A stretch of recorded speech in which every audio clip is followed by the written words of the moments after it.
Hola, soy Rosa y la Mati y hoy voy a hablar sobre Walter Gropius. Quisiera hacer, como me habéis comentado cosas, he encargado un micrófono porque todos me decís que se oye mal, todo, ¿no? Pero hablaré también de otro arquitecto del siglo XX. Quiero hacer hincapié en que no caigáis en pensar que soy una teórica, eso que dice la gente, este es un teórico, este es un artista, no. Yo estoy en activo.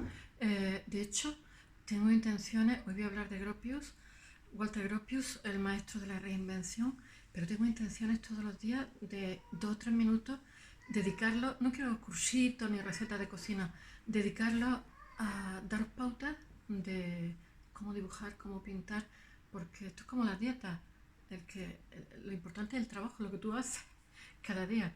Hoy voy a hablar un poquito antes de Walter Gropius, de cómo empezar a dibujar.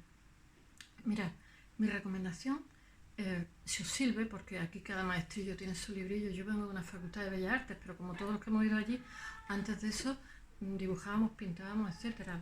Porque los niños cuando son pequeños lo hacen de forma natural y si en vez de tener unos padres que te dicen muy mal, has de ser ingeniero, todo mi respeto a los ingenieros, le encanta y te dicen, oh, qué bonito, pues tú por ganarte el amor, pues vas dibujando y pintando y pintando y dibujando para que te digan, oh, qué bien lo hace, aunque seas medio tonto, qué bien dibuja. Y entonces, al final, acabas dibujando un poquito y cuando llega a una edad, intentas que eso se convierta en una profesión. Bueno, pero para los que no hayan hecho esto o lo hayan hecho y se lo hayan olvidado, les voy a decir una cosa, nadie nace sabiendo. Y eso que te dicen, no, tú no sirves para dibujar, mentira. Todo el que escribe, dibuja. Todas las escrituras son diferentes, pues los dibujos igual. De hecho, se llama caligrafía. Y de hecho los profesores cuando se referían a nosotros en clase de dibujo, a mí me decían, no, tiene una caligrafía que le hace las cabezas muy gordas, pero no te la voy a variar, pues Dios su gracia. Porque partimos de la mímesis. Pero recordar, para ser dibujante, el dibujo es la estructura, si queréis pintar. Para ser dibujante necesitáis 10 años, pero ese proceso de dibujar es muy divertido, es como sacar un conejo de una chistera. Si queréis ser dibujante, os recomiendo que además de tener lápices de diferente grosor, o sea, grosor digo, dureza, perdón, estoy perdiendo la cabeza, que es muy... Se me ha caído uno. Los artistas somos muy desordenados, y esto es porque salgo aquí en la tele, que dirían mis niñas. Si no, estarían todos por ahí panzurra. Con gomas del pelo baratas se cogen los lápices de colores, los lápices... Normalmente llevo una cajita en el bolso porque cuando hay un embotellamiento tengo en el coche cuadernos baratos y de diferentes tamaños que muchas veces, porque si no el cerebro se acostumbra a un tamaño. Os recomiendo que dibujéis en diferentes formatos, incluso que utilicéis las tablillas o otros materiales son muy baratos. Además, si quieres luego pinta sobre esto, le echa una mano a pintura que sirve de imprimación y pinta. Pero mira, a ver que estoy moviendo yo esto. Este es mi marido mientras que duerme la siesta, en fin. Estos son todos apuntes que se toman de miembros de tu familia. Yo tengo a los gatos, a los perros, o sea, todos los días dibujo, pero porque es un placer sobre todo. Pero si vais a empezar a dibujar y tenéis la idea de pintar después, yo os recomiendo que compréis un pincel de japonés o uno de estos de plástico, son más baratos, pero por lo menos del 20 o del 23, porque si no tenéis en los lápices de colores que cogí, soy una bestiaza, porque si no tenéis tendencia a hacer los ojitos y a hacer copiaditos, y lo que se trata es que sean más bien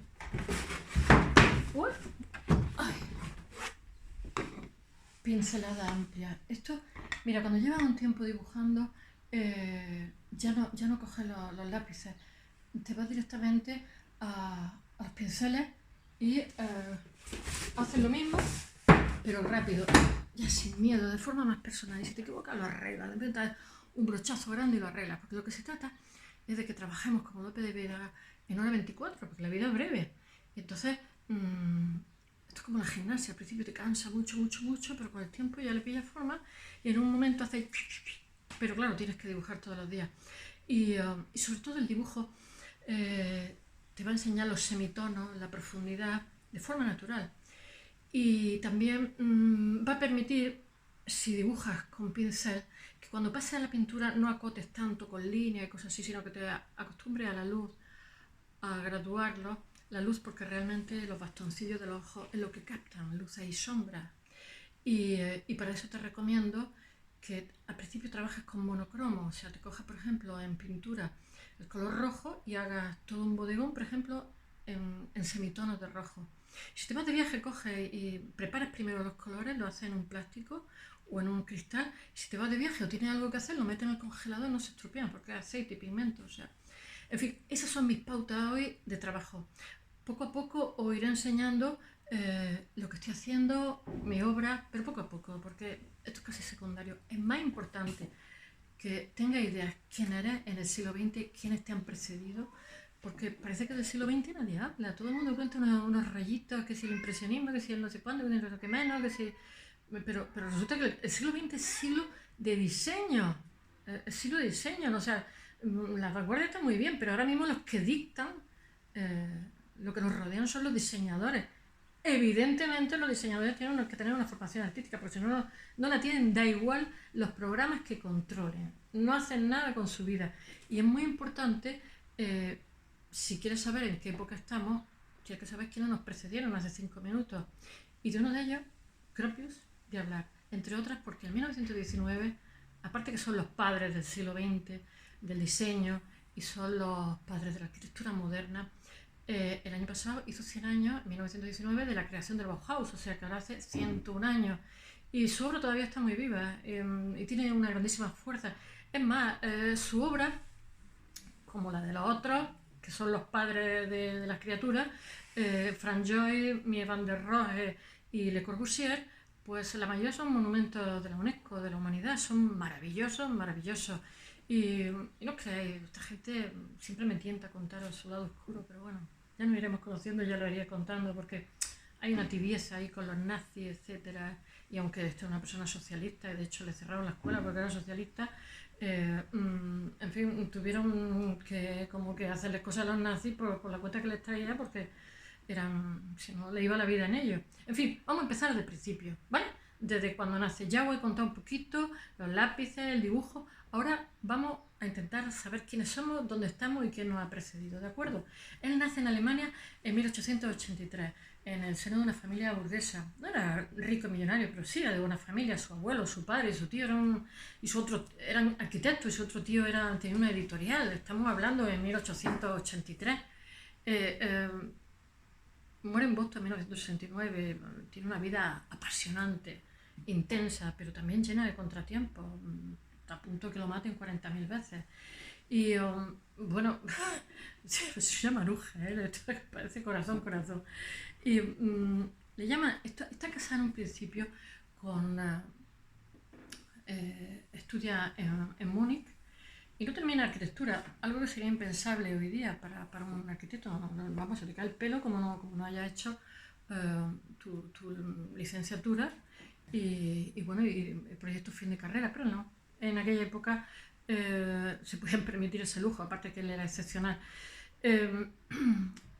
Me llama la atención porque cuando oigo a muchos críticos, esto que leen los domingos, así que están medio en la siesta, hablando de que Gropius no merece estar con Mies van der Rohe, Le Corbusier y Frank Lloyd, me siento un tiro, pero digo, ¿qué dicen? Pero si no conocen a Gropius. Gropius tuvo una vida que no pudo ser más creativo.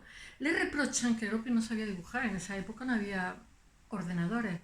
Y entonces pues se rodeaba de gente inteligente, él le traducía en palabras lo que quería hacer, era el jefe, y el otro cuando trazaba y dibujaba las cosas, pues él decidía que el proyecto era suyo y firmaba, era su despacho, ¿no? Nada raro, hoy tampoco los arquitectos, muchos de ellos saben dibujar, tienen unos programas de ordenador que son excepcionales y punto. Pero bueno, eso que dicen, es que estoy con el tenderete de la ropa aquí en medio, eso que dice aquí, pintora, ama de casa, todo, eso que dice que no tienen que estar con los padres de la arquitectura moderna, yo no estoy en absoluto de acuerdo. Gropius es súper creativo y sin él no hubiera habido Bauhaus, ni hubiera habido diseño, ni hubiera habido un montón de cosas. En fin, Voy a hacer una pequeña sinopsis. Siempre digo lo mismo, a ver si duro menos y siempre acabo durando más de lo que toca. Él tiene un espíritu de anhelo con la modernidad. Él tiene una ideología socialista. Él es hijo de buena familia. Pero quiere una mejor redistribución de la renta. Y sobre todo quiere que está con los pobres. Él tiene una idea de casas prefabricadas. De hecho, cuando va a Detroit y ve la Ford, dice, esto es lo que quiero yo para la arquitectura porque quiero construir con casas prefabricadas de manera muy rápido.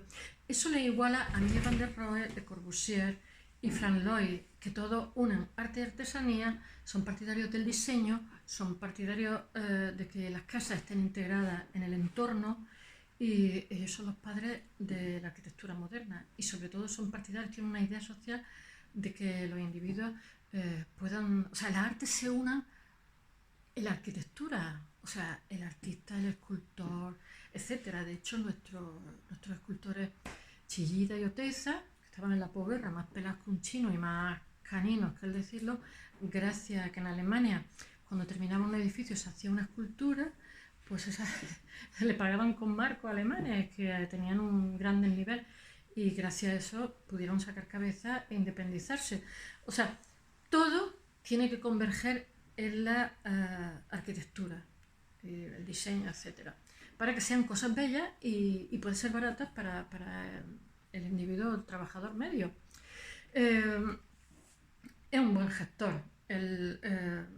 Cuando acaba de trabajar, o sea, cuando empieza a trabajar, pues se independiza. Él está previamente con Peter Arens, que es el más modernillo de aquella época donde él está. Y se tiene que ir a la guerra, porque él tenía mucho tirón mediático, se tiene que ir a la guerra y allí lo condecoran con la Cruz de Hierro, si es que el hombre valía. Porque se tira 4 días sin dormir para ganar un lugar en Francia.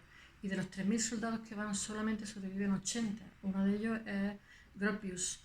Él era un hombre de mucha inventiva y un superviviente. Nunca le abandonará el horror de la batalla, porque le explota también una bomba, un mortero, perdón, a 15 centímetros.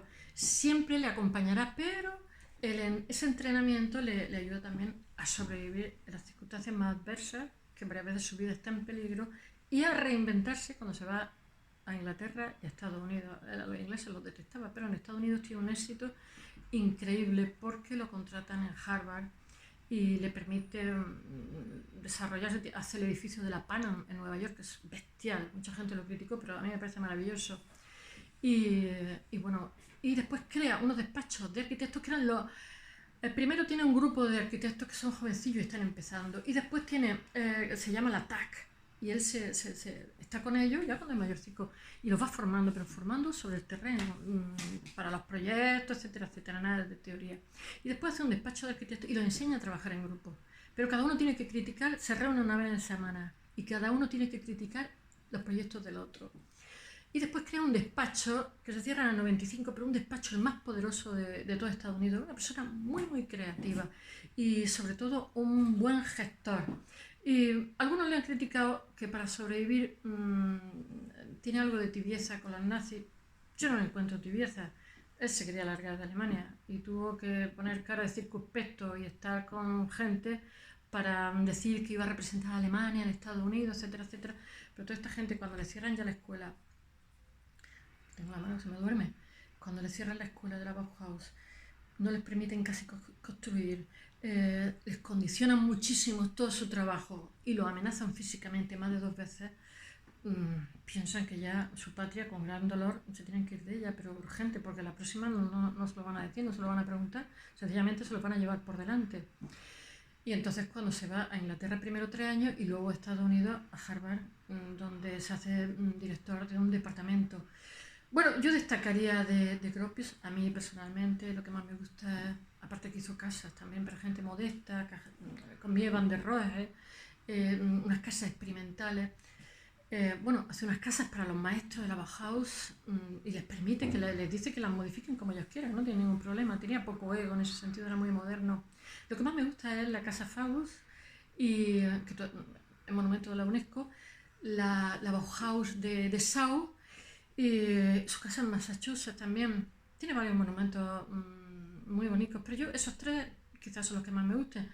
Os insto a que miréis en internet sus imágenes y bueno, a que si no habéis dibujado nunca, dibujéis y pintéis, porque es maravilloso, te pone de buen humor y sobre todo te acompaña en el viaje de la vida y te da muchísima felicidad. That's all.